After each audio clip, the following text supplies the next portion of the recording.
Hola, buenas tardes. Vamos a continuar hoy la segunda parte de la oración de los discípulos después de la persecución. Recordad que la semana pasada empecé la primera parte y os expliqué un poco el tema, pero esta semana quería hablaros, os lo adelanté, ¿no? Os dije que, a ver, qué era esto de Cristo, de Jesús, Jesús el ungido. ¿De dónde venía lo de ungido? ¿Qué era esto? Había que empezar a explicar un poco. Y os dije que iría al Antiguo Testamento para que vierais un poco de dónde salía esto, ¿no? Vamos a ver, para empezar, bueno, hemos dicho esto, ¿no? Que si las personas que no lo han oído anteriormente, lo que voy a tratar es de que Jesucristo, el ungido, Jesús, el Cristo es igual que decir Jesús el Mesías, porque Cristo es Mesías en griego. Jesucristo, el ungido. ¿Y qué quiere decir esto del ungido? Entonces hay que ir al principio, al Antiguo Testamento, ¿no? Recordad que en el Antiguo Testamento, bueno, en los primeros 5 libros es el Pentateuco, ¿no? Génesis, Éxodo, Levítico, Números y Deuteronomio. Es decir, la Torá, la ley escrita, ¿no? Después viene, en estos 5 libros se explica, ¿no? En estos 5 primeros libros, lo que se explica, aparte del Génesis, evidentemente, de la primera parte del Génesis, ¿no? Lo que se explica, entre otras cosas, es que, Moisés lleva al pueblo a la tierra prometida, a su pueblo, al pueblo judío, a la tierra prometida, ¿no? Pero él no lo entra en la tierra prometida, porque muere antes. Entonces, los entra en la tierra prometida Josué. Entonces, el siguiente libro después del Pentateuco, de los 5 libros primeros, es el libro de Josué. Y el siguiente es el libro de Ruth. Y el siguiente es el libro de los jueces. La época de los jueces, tened en cuenta que, cuando ellos llegan a la tierra prometida, no es una tierra yerma o es una tierra vacía, está llena de tribus. O sea que a ver cómo van a poder ellos adaptarse, ¿eh? A todo el territorio que Dios les dice que para eso les ha llevado allí, que es suyo, pero que está lleno de gente, están distintas tribus, ¿no? Entonces es toda la historia, a ver qué va a ocurrir con todo esto. Entonces, viene esta época, después del libro de Ruth, viene esta época de los jueces, que es una época muy complicada, muy anárquica, como si dijéramos, ¿no? Pero ya sabéis que Dios no deja al hombre, nunca lo ha dejado. Entonces ya lo dice, y lo dice al final del Evangelio de Mateo, y yo estaré con vosotros todos los días hasta el final de los tiempos. O sea, entonces como ahora, nunca el Señor deja al hombre. Aunque lo notemos o no lo sintámoslo o no lo sintamos, el Señor no deja al hombre, ¿no? Entonces, en el libro de los jueces el Señor manifiesta esta época tan complicada, ¿no? Manifiesta su fidelidad suscitando jueces que salvan al pueblo, ¿no?, de situaciones complicadas. Entonces, después del libro de los jueces viene el primer libro de Samuel, que estamos en plenos jueces, ¿no? Samuel es juez, y es un juez bueno, recto. Pero claro, está muy mayor. Y entonces decide poner a 2 de sus hijos. Pero el texto, capítulo 8 del libro primero de Samuel, dice el texto cuando Samuel se hizo viejo, puso a sus hijos como jueces, pero estos hijos no siguieron el camino, fueron atraídos por el lucro, aceptaron regalos y torcieron el derecho. O sea que, en realidad, se reúnen los ancianos, ven que estos jueces, hijos de Samuel, no son los adecuados y le piden a Samuel que elija un rey. Claro, recordad que ellos estaban en una época muy primitiva, en la época de los jueces, pero que todos los reinos alrededor tenían reyes ya. Entonces ellos quieren tener un rey propio, ¿no? Ya quieren pasar a una etapa siguiente, ¿no? Entonces le piden a Samuel un rey. Entonces Samuel habla con Dios, interiormente le pide a Dios, y Dios le dice, esto es lo que dice Dios, ¿no? Dice, Dios dice, haz caso a todo lo que el pueblo te dice, porque no te han rechazado a mí, a ti, sino que me han rechazado a mí, para que no reine sobre ellos.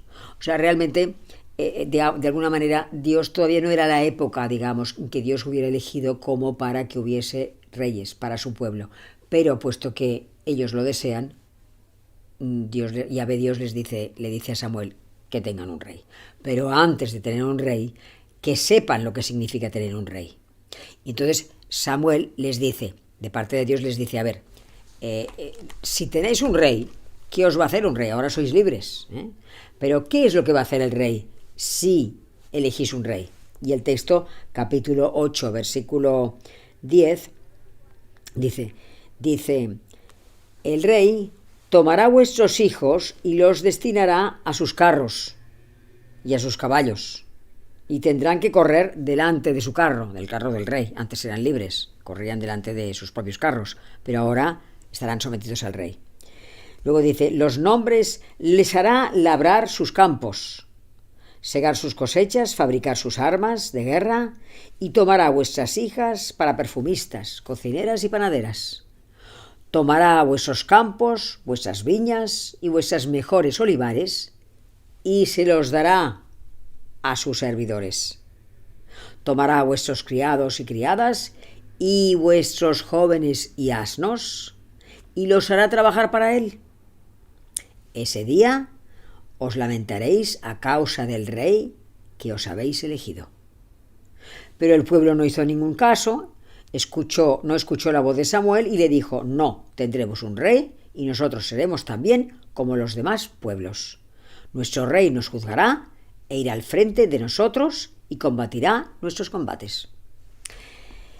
Entonces, claro, tienen que ungir al rey, o sea, tienen que nombrar al rey. Y el primer rey es Saúl, el segundo rey será David, pero el primer rey que se eligió fue Saúl.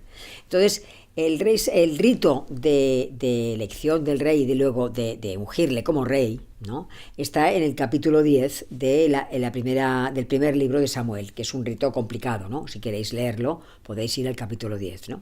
Yo lo resumiré diciendo que verdaderamente cuando se elige al rey Saúl, lo que hicieron es coger un cuerno, lo llenaron de un aceite aromático, que olía a un perfume muy suave, y lo derramaron sobre la cabeza del rey, ¿no?, de Saúl, ¿no?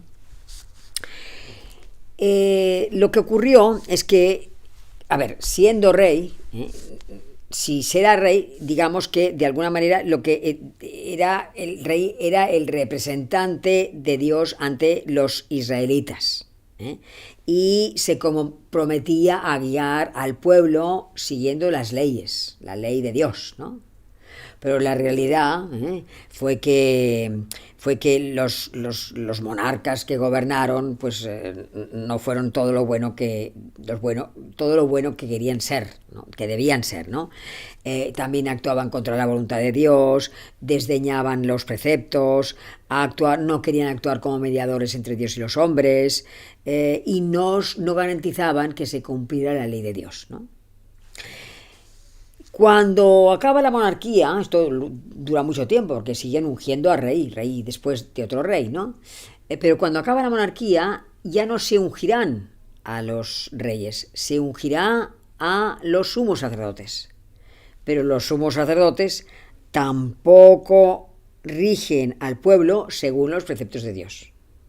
Entonces, el desencanto del pueblo es tal, que empiezan a pensar que tiene que llegar a alguien que verdaderamente sea una persona adecuada, que verdaderamente sea el representante entre Dios y los hombres, y que sea otra cosa, que no sea como han sido todos los reyes, y tampoco como han sido los sumos sacerdotes. De ahí que deseen a un verdadero ungido, que sea el Mesías, ¿no? Un Mesías auténtico, ¿no? Entonces, cuando llega Jesucristo a la tierra, verdaderamente Jesucristo lo tenemos en San Lucas, en el Evangelio de San Lucas. Fijaos lo que en la Anunciación, cuando dice, os leo la Anunciación, ¿no?, capítulo 1, versículo, el ángel Gabriel va a la Virgen Santísima y le dice en el capítulo 28, capítulo 1, versículo 28, le dice: alégrate llena de gracia, porque el Señor está contigo. Ella entonces se conturbó. Ella se conturba y dice, preguntó qué significaba aquel saludo, ¿no? El ángel le dijo: no temas, María, porque has hallado gracia delante de Dios, ¿no? Vas a concebir un hijo, vas a concebir en el seno un hijo y vas a dar a luz y le pondrás el nombre Jesús. Él será grande y será llamado Hijo del Altísimo. Entonces ella es cuando dice: pero ¿y cómo será esto si no conozco varón? Y entonces el ángel le dice: el Espíritu Santo vendrá sobre ti y el poder del Altísimo te cubrirá con su sombra. Por eso el que ha de nacer será santo y será llamado el Hijo de Dios. O sea, dice el ángel Gabriel: el Espíritu Santo vendrá sobre ti y el poder del Altísimo te cubrirá con su sombra. O sea, lo que quiero explicaros es que Jesucristo ya desde el nacimiento está lleno del Espíritu Santo.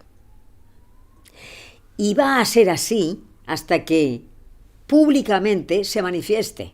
O sea, es santo desde el principio, está lleno del Espíritu Santo desde el principio, pero públicamente se verá en el bautismo de Jesús. Cuando Jesús se bautice, en el capítulo de Lucas, capítulo 2, versículo 39 y 40, que os lo voy a leer, se manifestará claramente que Jesucristo está lleno del Espíritu Santo. Porque dice: así que cumplieron... No, perdón, me equivoco, es bautismo de Jesús, capítulo 3, versículo 21 y 22. 3, 21, 22 de San Lucas. Dice: todo el pueblo se estaba bautizando. Era el bautismo de Juan, Jesús, ya bautizado, se hallaba en oración. Se abrió el cielo, bajó sobre él el Espíritu Santo en forma corporal, como una paloma, y vino una voz del cielo que dijo: tú eres mi Hijo, yo te he engendrado hoy. O sea que fijaos que aquí, en estos dos versículos, está presente la Santísima Trinidad. Está Jesucristo, que se acaba de bautizar. Está Dios, que le dice: tú eres mi Hijo, yo te he engendrado hoy. Y está el Espíritu Santo, bajó sobre él el Espíritu Santo, en forma corporal, como una paloma. O sea que lo vieron, en forma corporal. Y de manera que se hace clarísimo, que el Espíritu Santo que había vivido en él toda la vida, de siempre, se manifiesta públicamente en este bautismo de Jesús. Entonces, ¿cómo tenía que ser este Mesías, este ungido? Pues tenía que ser de la siguiente forma.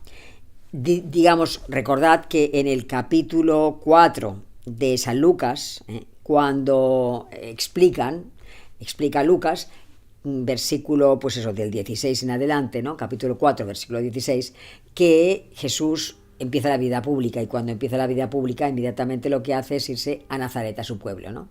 Entonces, entra en la sinagoga, desenrolla el rollo, lee un fragmento de Isaías, que ahora os leeré, y cuando lo acabe lo cierra y dice: todo esto que acabo de leer se me puede aplicar a mí. ¿Qué es lo que decía Isaías? Para que veáis cómo tenía que ser el Mesías. Isaías dice: el Espíritu del Señor sobre mí, Espíritu Santo del Señor sobre mí, porque me ha ungido para anunciar a los pobres la buena nueva. Los pobres, que no se refiere solamente a pobres de dinero, sino a los pobres infelices que somos cada uno de nosotros, que podemos faltar de montones de maneras, o nos faltan, o podemos tener montones de cosas y andamos cojos de cosas, digamos muchas veces, ¿no? Dice: el Espíritu del Señor sobre mí, porque me ha ungido para anunciar a los pobres la buena nueva. Fijaos si no se refería a él. Para anunciar a los pobres la buena nueva. Me ha enviado a proclamar la liberación de los cautivos cautivos no solamente de cárcel, cautivos pues de la pornografía, cautivos de cualquier cosa que tengamos que nos ate y no nos deje estar libres, ser libres, ¿no? Para anunciar a los pobres la buena nueva, me ha enviado a proclamar la liberación a los cautivos y la vista a los ciegos. Ciegos no solamente físicos, sino espirituales, para dar la libertad a los oprimidos y proclamar un año de gracia del Señor. O sea que, digamos, ¿qué es lo que os digo, no? Que el Señor Jesús ya no es ungido, ya no necesita ser ungido con el cuerno que estaba lleno de aceite aromático, como fueron ungidos los anteriores reyes o los sumos sacerdotes siguientes. El Señor Jesús es ungido por el Espíritu Santo, está ungido por el Espíritu Santo. Y, como he dicho antes, estará ungido desde su nacimiento y se hará manifiesto claramente en el bautismo de Jesús. Y una cosa más antes de acabar. Nosotros también estamos ungidos por el Espíritu Santo. Y por lo tanto somos sacerdotes, profetas y reyes. Profetas, porque un profeta es una persona que habla de parte de Dios al pueblo. Y nosotros estamos llamados a hablar de Jesucristo, a hablar de la buena nueva a la gente. Somos profetas en este sentido. Somos sacerdotes porque somos intermediarios entre Dios y la gente. Es decir, rezamos por la gente, para pedir por la gente. Y somos reyes, reyes en el sentido más humilde del tema. Es decir, Jesucristo era un rey de los judíos, pero era lo más humilde de todos, el más humilde de todos, puesto que le lavó, por ejemplo, le lavó los pies a los discípulos en la última cena, ¿no? En este sentido somos sacerdotes, profetas y reyes, puesto que estamos llenos del Espíritu Santo porque hemos sido bautizados. Esto es lo que quería aclarar. De manera que el próximo día continuaremos. Vamos a rezar la oración y nos despedimos aquí. Vamos a rezar la oración del principio. En el nombre del Padre, del Hijo y del Espíritu Santo. Señor Jesús, me presento a ti tal como soy.